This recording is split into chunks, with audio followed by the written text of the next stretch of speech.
coração não é soberbo, meu Senhor, nem traz o meu olhar arrogância ou altivez qualquer. Graça e paz, gente. Vamos continuar aqui a nossa conversa com os músicos, com os artistas missionários, com os ministros, né, com os artistas cristãos, companheiros de ministério. Nós estamos falando sobre arte, ministério, missão, e estamos falando também sobre os cuidados que o músico tem que ter no desempenho do seu ministério, inimigos mesmo que ele tem que enfrentar e deve vencer. Então falamos sobre acomodação, falamos sobre desmotivação, falamos sobre preguiça, falamos no vídeo anterior, nós falamos sobre a sensualidade, quer dizer, expressão corporal ou sensualidade. Então a gente vai continuar falando sobre isso, batendo um papo sobre esse assunto, que eu acredito que é muito relevante para o ministério, né, de música, para o desempenho, para o seu desempenho, inclusive, como ministro. Eu gosto de usar, prefiro a expressão servo, né? Mas que trabalha no ministério de música. Então é importante que você fique atento para essas coisas. Então eu vou falar hoje sobre orgulho. Eu falei sobre sensualidade, né? Expressão corporal e sensualidade é pecado. A sensualidade é mostrada como pecado na Bíblia.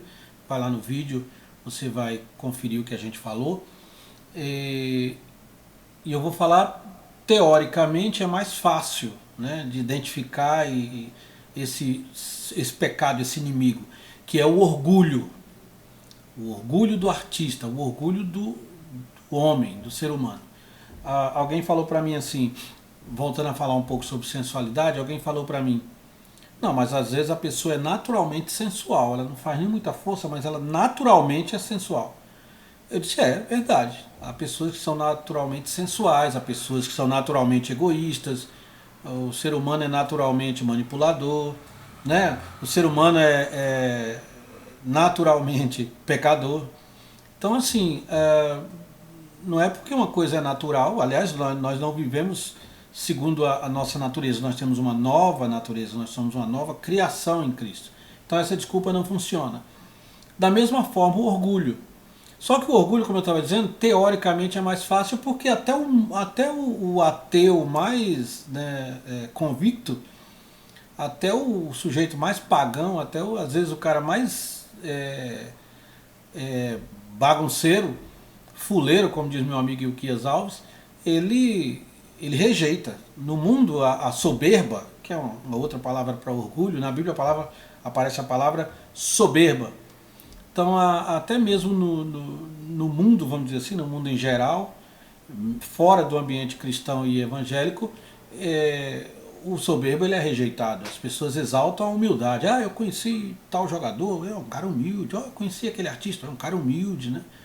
Então, teoricamente seria mais fácil, mas não é. É um inimigo tão feroz quanto os outros inimigos. E olha, deixa eu falar uma coisa para vocês. No hebraico a palavra para soberbo, né, é alto, aquele cara que se acha mais do que todo mundo, né? E deixa eu falar uma coisa para vocês, nesses 40 anos de ministério, eu digo sem medo de errar, eu vi muitas missões sucumbirem justamente por causa disso, do orgulho. Missões que sucumbiram justamente quando cresceram. Bandas que se separaram, passaram a viver em litígio depois que cresceram. Então a soberba precede a ruína e a altivez de espírito a queda. Então e para nós músicos esse é um perigo que ronda, porque a gente recebe elogios. Aliás, a gente gosta disso. O reverendo Shed, uma vez ele me falou uma coisa muito interessante. Nós terminamos de participar de um congresso e ficamos no mesmo quarto. E ele disse... Aí eu falei, poxa, o pessoal gostou tanto do louvor quanto da palavra? Glória a Deus. Aí ele falou assim, esse é o segredo, meu filho. A gente pega os elogios e joga todos para cima. Eu nunca esqueci dessa frase do reverendo Shed, né? Que já foi promovido, né? Crente não morre, crente é promovido. E ele disse isso para mim, o segredo é você pegar o elogio, o reconhecimento, né? jogar tudo para Deus. Não se, quando você começa a segurar, a guardar as medalhas, né, toda a glória deve ser dada a Deus. Soberba é pecado. Deus diz, né, através do seu profeta, ele diz em Abacuque: eis o soberbo, sua alma não é reta nele, mas o justo viverá pela sua fé. É interessante que a gente enfatiza muito: o justo viverá pela sua fé. O justo viverá pela fé. Paulo reverbera isso, né? O justo viverá pela fé.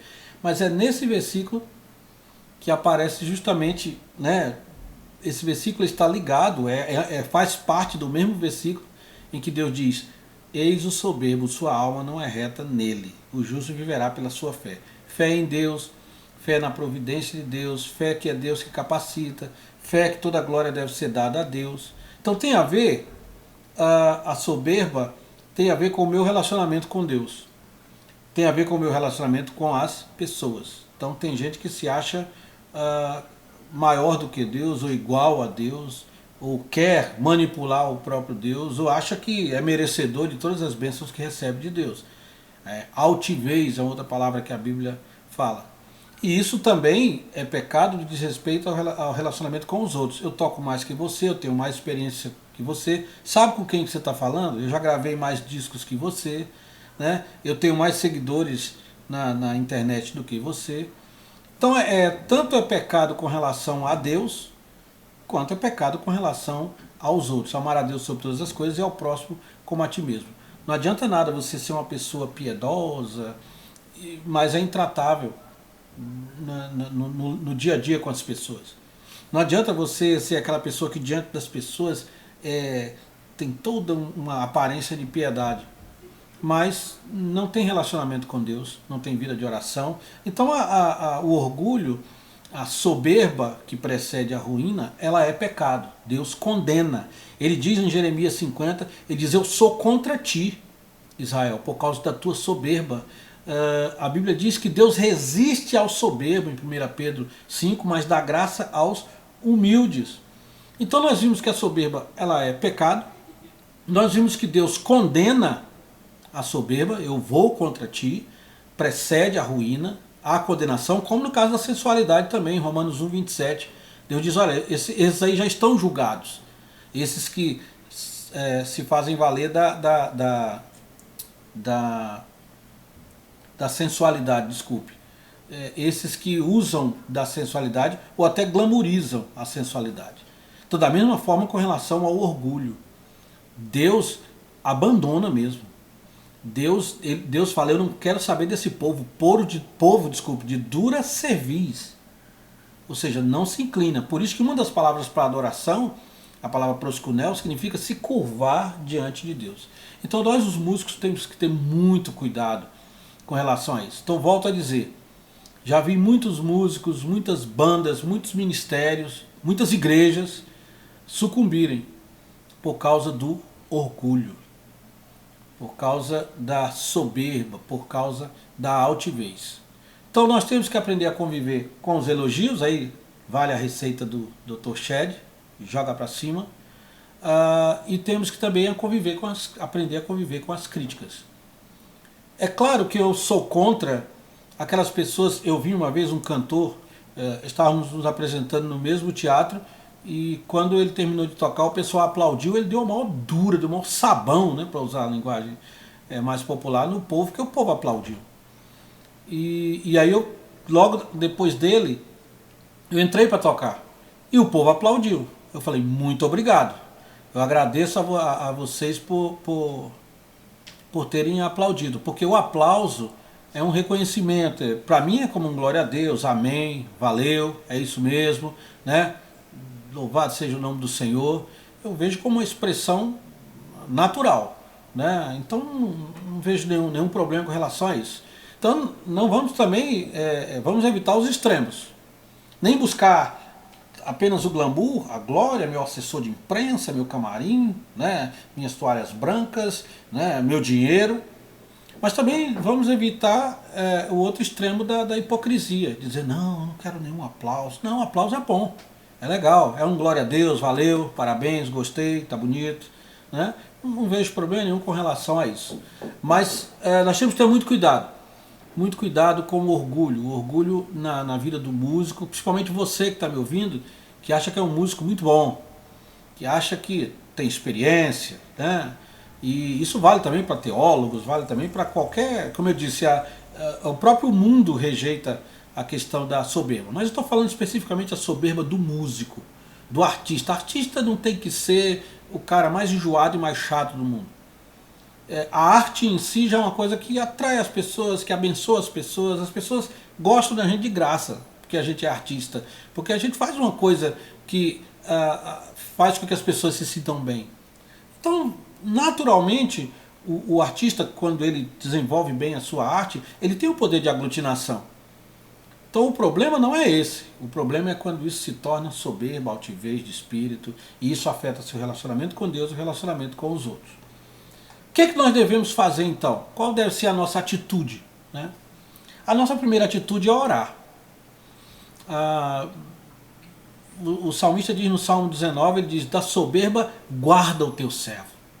Né? Que as palavras dos meus lábios, o meditar do meu coração sejam agradáveis na tua presença. Senhor, por favor, me protege da soberba. Então se você tem problema com relação a isso, tem dificuldade de ouvir crítica, tem dificuldade de dividir conhecimento, tem dificuldade de se alegrar com o sucesso dos outros, né? Mas isso é inveja? Não, tem a ver com orgulho também, né? Não reconhece seus erros, dá uma nota errada, fala que a culpa é do amplificador, dá uma nota errada, fala que é porque não trocou a corda, né? Toca mal, fala que a culpa é do som da igreja, do conselho que não investe no som. Então, ore, peça a Deus humildade. Por isso que os grupos devem orar antes.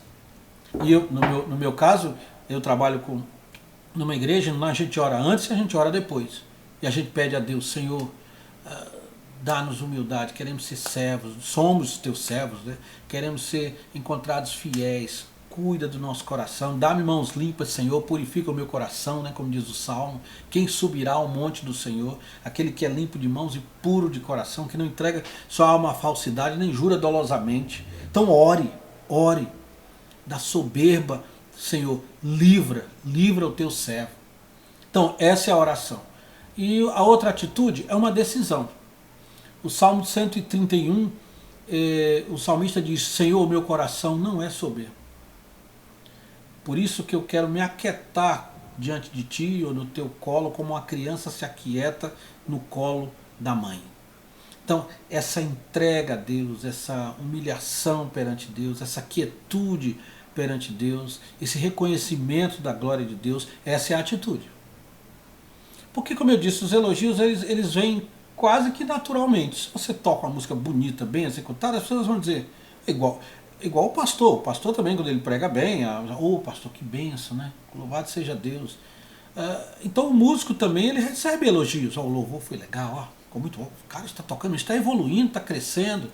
Então, qual é a nossa atitude diante disso? Senhor, meu coração não é soberbo. Senhor, eu quero me aquietar diante do Senhor. Eu quero estar perto do Senhor. Então, quanto mais perto a gente estiver de Deus, quanto mais perto a gente buscar as virtudes espirituais, mais fácil vai ser a gente vencer esse grande inimigo que é o orgulho. Então, é orar e tomar uma decisão. Como grupo, conversem sobre isso. Reúnam-se, conversem sobre isso. Já participei de eventos com muitas bandas e havia um verdadeiro congraçamento entre os músicos. A coisa começou a perder um pouco do sentido para mim desses grandes eventos e desses grandes movimentos que tomaram conta do Brasil a partir da década de 80, e eu participei praticamente de todos eles, quando a gente via artistas com seguranças, você ia dar um abraço no colega e tinha que conversar com o assessor de imprensa, né? Colega querendo voltar do aeroporto porque não pagou a segunda parcela, né? A parcela tinha que ser paga no aeroporto. Desculpem, considero ainda meus colegas de ministério, mas está errado. Está errado. Isso tem um cheirinho, né, de orgulho, tem uma pontinha de orgulho, para não dizer que é o iceberg todo, de orgulho.